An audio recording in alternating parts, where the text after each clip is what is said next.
بسم اللہ الرحمن الرحیم۔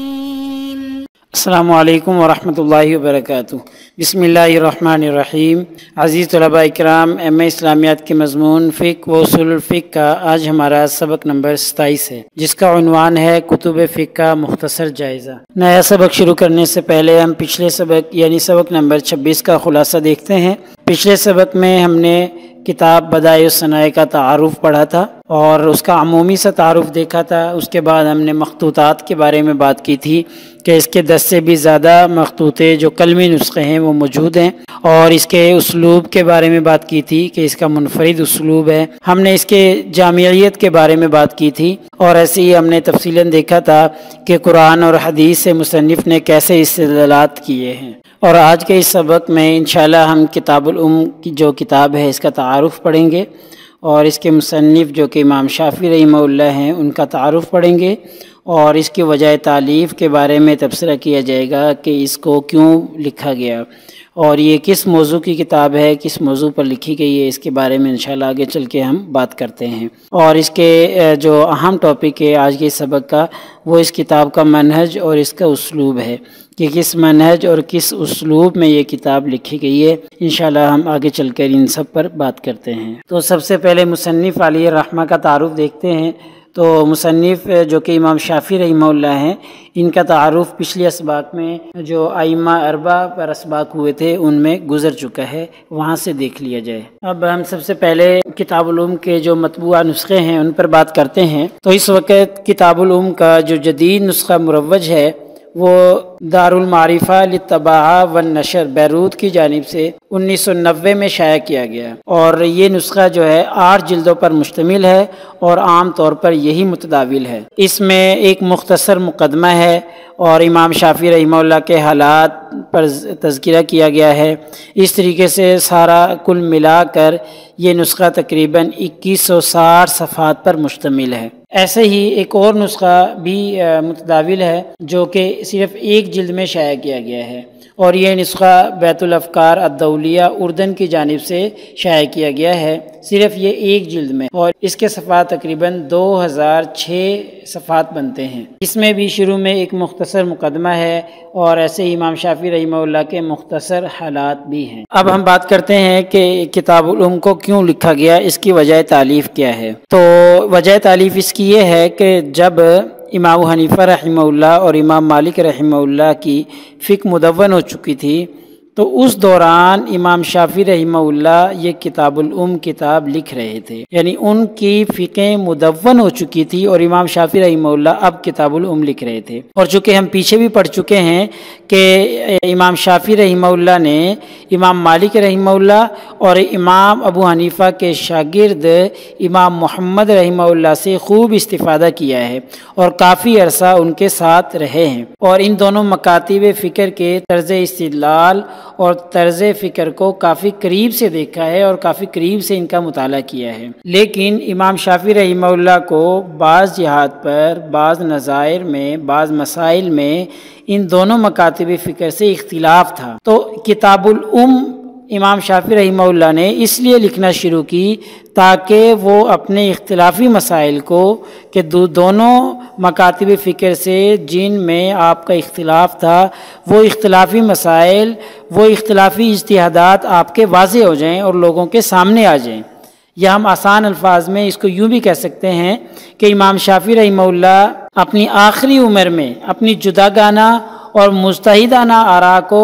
الگ کتابی شکل میں لانا چاہتے تھے، اور اپنی ان مجتہدانہ آراء کو لوگوں کے سامنے پیش کرنا چاہتے تھے۔ اس وجہ سے، اس بنا پر انہوں نے کتاب الام کو مدون کرنے کا فیصلہ کیا اور اس کی تدوین کو پایہ تکمیل تک پہنچایا۔ اسی طریقے سے اس کتاب کی اہمیت کو مد نظر رکھتے ہوئے علماء نے اس کتاب کا دوسری زبانوں میں بھی ترجمہ کیا ہے۔ خاص طور پر انڈونیشیا اور ملیشیا کے اندر کتاب الام کو اہل علم نے انڈونیشیائی اور مالی زبانوں میں ترجمہ کر کے اس ملک کے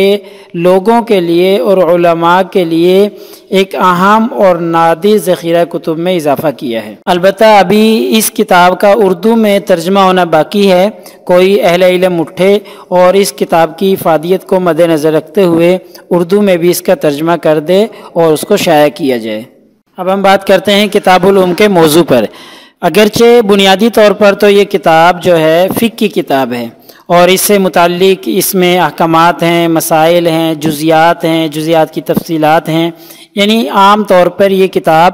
فقہی عنوان سے لکھی گئی ہے اور اس کا موضوع فقہ ہے۔ لیکن اس کے علاوہ اس کتاب میں کتاب الام میں دیگر موضوعات کو بھی زیر بحث لایا گیا ہے۔ مثال کے طور پر فقہ کے علاوہ اس میں اصول فقہ کو بھی زیر بحث لایا گیا ہے، علم مصطلح الحدیث کے بعض مباحث کو بھی کتاب الام میں بیان کیا گیا ہے،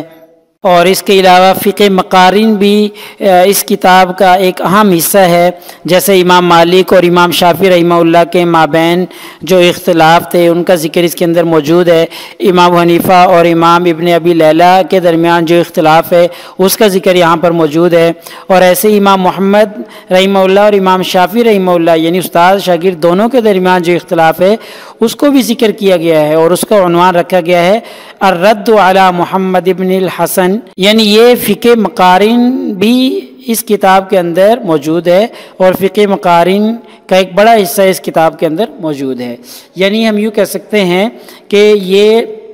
در حقیقت تو فقہ کی کتاب ہے، لیکن اس کے اندر دوسرے علوم کا بھی تذکرہ کیا گیا ہے اور دوسرے علوم کو بھی بیان کیا گیا ہے۔ اب ہم بات کرتے ہیں کتاب الام کے مشمولات پر۔ کتاب الام کی ابتدا امام شافعی رحمہ اللہ نے کتاب الطہارہ سے کی ہے، اور ہم جانتے ہیں کہ یہ طریقہ بعد کے اور اکثر فقہا اور محدثین کے ہاں رائج رہا ہے کہ ہر فقیہ جو ہے جب بھی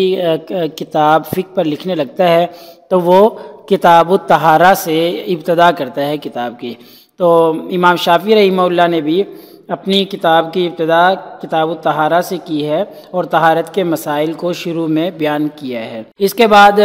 بہت سی کتب امام شافعی رحمہ اللہ نے بیان کی ہیں، جیسے کتاب الصلاۃ ہے، کتاب الجنائز، کتاب الزکوٰۃ، کتاب الصیام،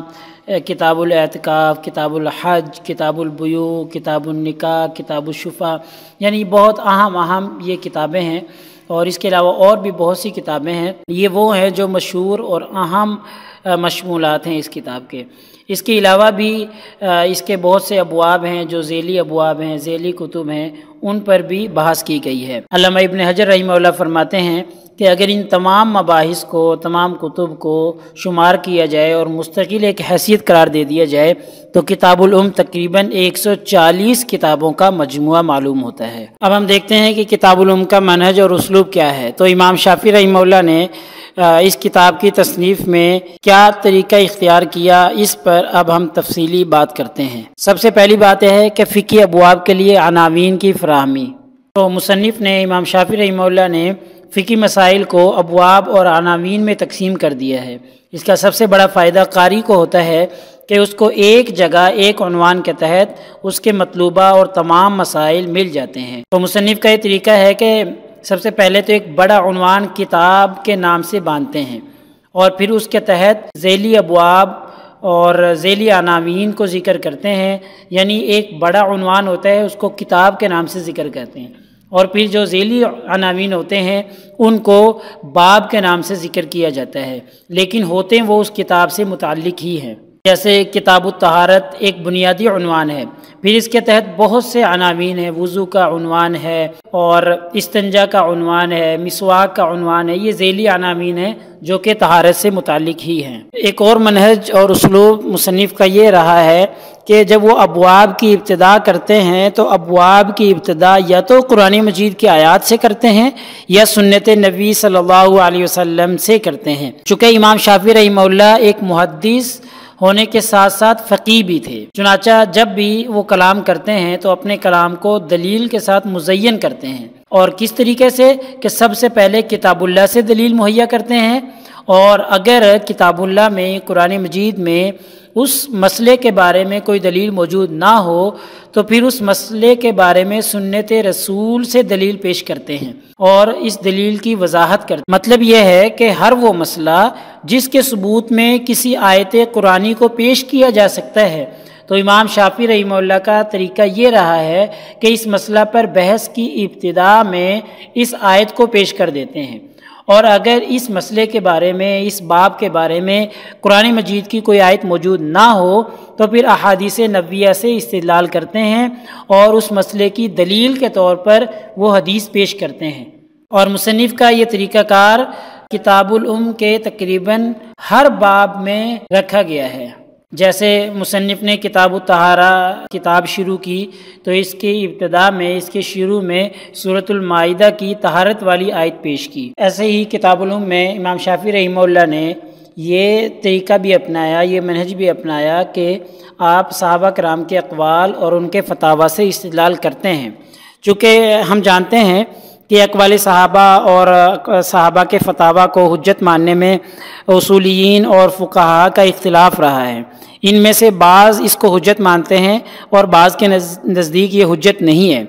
لیکن امام شافعی رحمہ اللہ کے فرماتے ہیں کہ جب کتاب اور سنت رسول میں کوئی نص موجود نہ ہو، ہمیں مسئلے کا حل نہ مل سکے، تو پھر صحابہ کے اقوال کی طرف جانا اور اس کی طرف عدول کرنا، اس میں کوئی مذائقہ نہیں۔ وہ فرماتے ہیں کہ اس سلسلے میں خلفائے راشدین کی تقلید کرنا ہمیں بلکہ زیادہ پسندیدہ ہے۔ اس لیے امام شافعی رحمہ اللہ نے ان مسائل میں جن میں قرآن اور حدیث سنت وغیرہ سے دلیل نہیں ملتی، استدلال نہیں کر سکتے، تو وہاں پر امام شافعی رحمہ اللہ نے مسائل کی تفہیم کے لیے اور مسائل کے استدلال کے لیے صحابہ کے اقوال، صحابہ کے تعامل کو بھی پیش کیا ہے اور ان سے بھی استدلال کیا ہے۔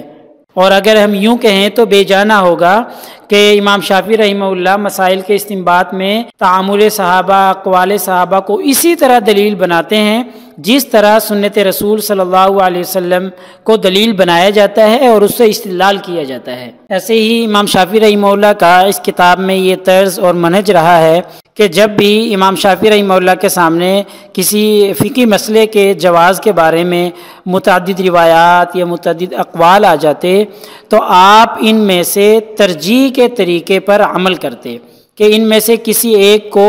افضل قرار دے کر اس کے اوپر فیصلہ فرمایا کرتے تھے، اور اس کے لیے انہوں نے اپنی کتاب الام میں احب الیہ کا صیغہ سینکڑوں جگہ استعمال کیا ہے۔ یعنی ہم یوں کہہ لیں آسان انداز میں کہ امام شافعی رحمہ اللہ کے سامنے جب متعدد روایات یا متعدد اقوال آ جاتے تو آپ ان میں سے کسی ایک کو منسوخ قرار دینے سے بچتے تھے، بلکہ یہ کرتے تھے کہ کسی ایک کو راجح قرار دیتے ہوئے اس کے اوپر فیصلہ فرماتے تھے، منسوخ کسی کو قرار نہیں دیتے تھے، اور اس کے لیے انہوں نے احب الیہ کا صیغہ اپنی کتاب میں بہت سی جگہ استعمال کیا ہے۔ ایسے ہی یہ کتاب تو فقہ کی کتاب ہے، لیکن اس کے اندر قواعد فقہیہ، ضوابط فقہیہ کا استعمال بھی کیا گیا ہے۔ امام شافعی رحمہ اللہ نے اس کتاب میں متعدد جگہوں پر مختلف فقہی احکام میں ان قواعد فقہیہ اور ضوابط فقہیہ کو بیان کر کے پھر ان سے احکام کا استنباط کیا ہے اور ان ضوابط فقہیہ سے احکام کا استدلال کیا ہے۔ جیسے باب الطہارہ کے اندر ایک ضابطہ بیان کیا ہے، فَكُلُّ الْمَاءِ طُهُورٌ مَا لَمْ تُخَالِطُهُ نَجَاسَةٌ، کہ ہر وہ پانی پاک ہے جب تک اس میں کوئی نجاست نہ مل جائے تو وہ پاک شمار کیا جائے گا۔ یہ ایک قاعدہ فقہیہ ہے۔ لہٰذا ہمارے آج کے اس سبق کا خلاصہ یہ بنتا ہے کہ آج کے اس سبق میں ہم نے کتاب الام کا تعارف دیکھا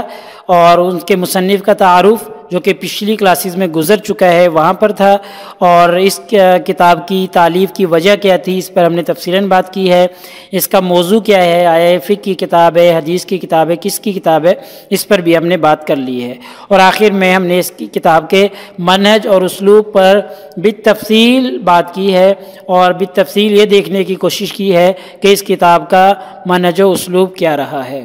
اگلے سبق نمبر 28 میں بھی انشاءاللہ ہمارا یہی سلسلہ جاری رہے گا، کتب فقہ مختصر جائزہ، اور اگلی دوسری فقہ کی کتابوں پر ہم تبصرہ کریں گے اور ان کا تعارف جاننے کی کوشش کریں گے۔ جزاکم اللہ خیر۔ السلام علیکم ورحمۃ اللہ وبرکاتہ۔